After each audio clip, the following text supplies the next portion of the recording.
Assalamualaikum warahmatullahi wabarakatuh. Kami dari kelompok 6 ITH akan menyampaikan materi tentang teologi Al-Ma'un. Sebelumnya, perkenalkan anggota-anggota kami atau rekan-rekan saya. Saya Habibil Hadi. Saya Dela Lupita. Saya Imana Prayoga. Saya Juma Kariska. Saya Falizar Matara. Pada video ini kami akan menyampaikan materi tentang mengenai teologi Al-Ma'un. Diskursus teologi Al-Ma'un. Teologi Al-Ma'un adalah sebuah istilah yang dikembangkan oleh seorang antropolog sekaligus aktiva Muhammadiyah, Dr. Muslimah Syarahman. Dalam beberapa referensi disebut bahwa teologi Al-Ma'unnya diinspirasi oleh Ki Haji Ahmad Dahlan, pendiri Muhammadiyah. Berawal dari kajian tafsir dilakukan Ki Haji Ahmad Dahlan dihadapi murid-muridnya. Beliau secara berulang-ulang membaca surah Al-Ma'un. Tujuannya adalah agar murid-muridnya bisa menangkap substansi dari surah tersebut. Hasil dari pembacaan Ki Haji Ahmad Dahlan terhadap surah ini menghasilkan tumbuh dan berkembangnya panti-panti asuhan Muhammadiyah.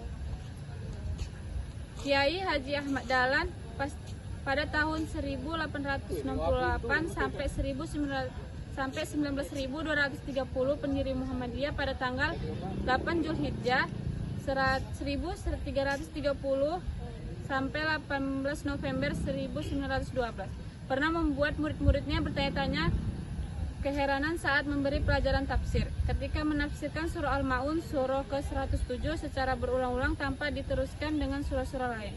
Dahlan sebenarnya sudah menguji kepekaan batin para muridnya dan memahami Al-Quran.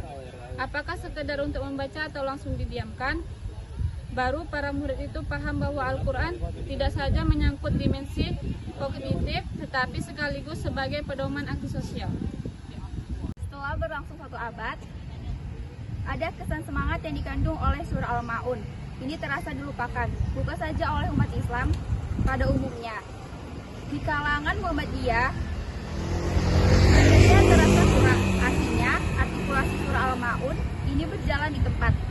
Panti asuhan, rumah sakit, dan lembaga zakat tetap berjalan dan menjelma menjadi rutinitas persyarikatan. Seakan tidak ada terobosan atau inovasi-inovasi yang dilakukan untuk mengatasi kesenjangan sosial yang semakin menganga di Indonesia. Orang miskin, orang lemah dan dilemahkan semakin bertambah dan jaminan kesejahteraan umat semakin jauh panggang dari api. Sebenarnya pada saat Profesor Dr. Syafi'i Ma'arif menjadi Ketua Umum Muhammadiyah, ada keinginan untuk merumuskan konsep teologi Al-Ma'un. Rencana ini pernah direspon oleh Buya Syafi'i dan diapresiasi secara baik. Beliau menuliskan sebagai berikut. Rencana ini pernah direspon oleh Buya Syafi'i dan diapresiasi secara baik. Beliau menuliskan sebagai berikut. Majelis Tarjih Pimpinan Pusat Muhammadiyah kabarnya sedang menyusun secara mendasar dan artikulatif teologi Al-Ma'un.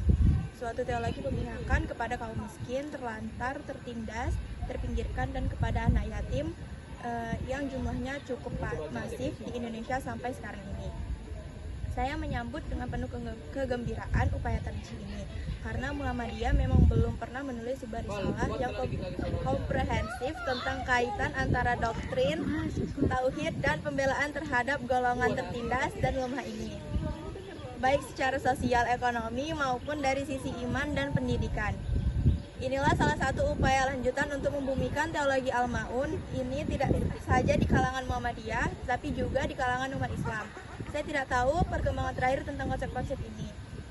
Namun membaca kritik-kritik dan para ilmuwan dan peneliti terhadap sikap diamnya Muhammadiyah terhadap persoalan kemiskinan, sebut saja Lapindo, penggusuran menunjukkan konsep ini sepenuhnya belum berjalan. Oke, saya akan melanjutkan yang disampaikan oleh Faliza tadi, yaitu mengenai teologi Al-Ma'un. Teologi Al-Ma'un sesungguhnya dapat dilihat dari dua perspektif. Perspektif pertama ialah perspektif kemiskinan dan perspektif kesejahteraan. Jika dilihat dari perspektif kemiskinan, artinya Islam tidak hanya ditempatkan sebagai ajaran yang tidak saja mendorong pengentasan kemiskinan, menawarkan perangkat-perangkat yang memungkinkan orang keluar dari jerai kemiskinan. Juga sekaligus membebaskan umat dari struktur yang membuatnya miskin. Cara yang pertama ini mungkin mirip dengan teologi pembebasan yang dikemukakan oleh Guiters. Nah, selanjutnya perspektif yang kedua adalah perspektif kesejahteraan. Sudut pandangnya, Islam adalah agama yang menjanjikan kesejahteraan bagi pemeluknya, tidak saja dari sisi material, tetapi juga dari sisi spiritual. Bahkan Allah Subhanahu wa Ta'ala disebut Al-Ghani, yang artinya maha kaya, dan Al-Mughni, yang artinya maha pemberi, yang artinya maha mengkayakan. Pada sisi lain, Allah juga menyebut dirinya sebagai Ar-Razzaq dan Ar-Razik, yang artinya maha pemberi rezeki dan sebaik-baik pemberian. Juga Al-Halim, atau disebut juga sebagai dermawan. Tidaklah mungkin umat Islam memiliki Tuhan yang maha kaya dan maha pemberi rezeki, namun umatnya terjebak dalam belenggu kemiskinan. Jika keadaannya berbalik, umat malah terpuruk dalam keadaan miskin. Tentu ada keliru yang bahkan mungkin salah dalam memahami ajaran agama. Baik, saya akan menjelaskan penjelasan dari Habib.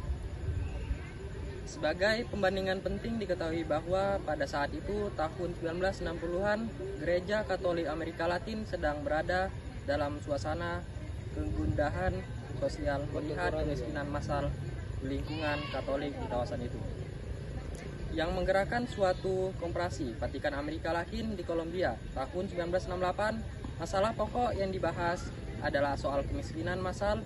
Dalam pembahasan itu dikatakan bahwa selama ini mereka menjawab masalah kemiskinan dengan doktrin kedermawanan, tetapi tidak menyelesaikan masalah. Padahal rakyat menghentikan keadilan, melihat masalah kemiskinan itu bukanlah gejala mati. Teologi Al-Ma'un berperan penting dalam masyarakat, guna dalam pendidikan, kesehatan, dan pelayanan sosial untuk kesejahteraan masyarakat Indonesia. Sedangkan Norasis sendiri secara etimologi adalah ilmu saraf yang mempelajari sistem naraf, khususnya studi tentang neuron atau sistem saraf dan pendekatan multidisiplin. Tugas utama ilmu saraf merupakan membagi uraian tentang sikap manusia dan sudut pandang kegiatan yang ada di otak-otak 12 pada dasarnya. Kajian neurosis adalah pendidikan Islam, apalagi pemikiran Islam pada umumnya. Bukanlah hal yang baru. Para filsuf Muslim telah mendiskusikan tema ini sejak lama meskipun dengan istilah yang berbeda. Misalnya Al-Ghazali memiliki konsep al-khawf dan ruh, Ibnu Sina dengan konsep akal bertingkah, Al-Farabi dan konsep akal pertama hingga akal ke-10, dan lainnya Suyadi 2020. Mungkin itu saja penjelasan dari saya.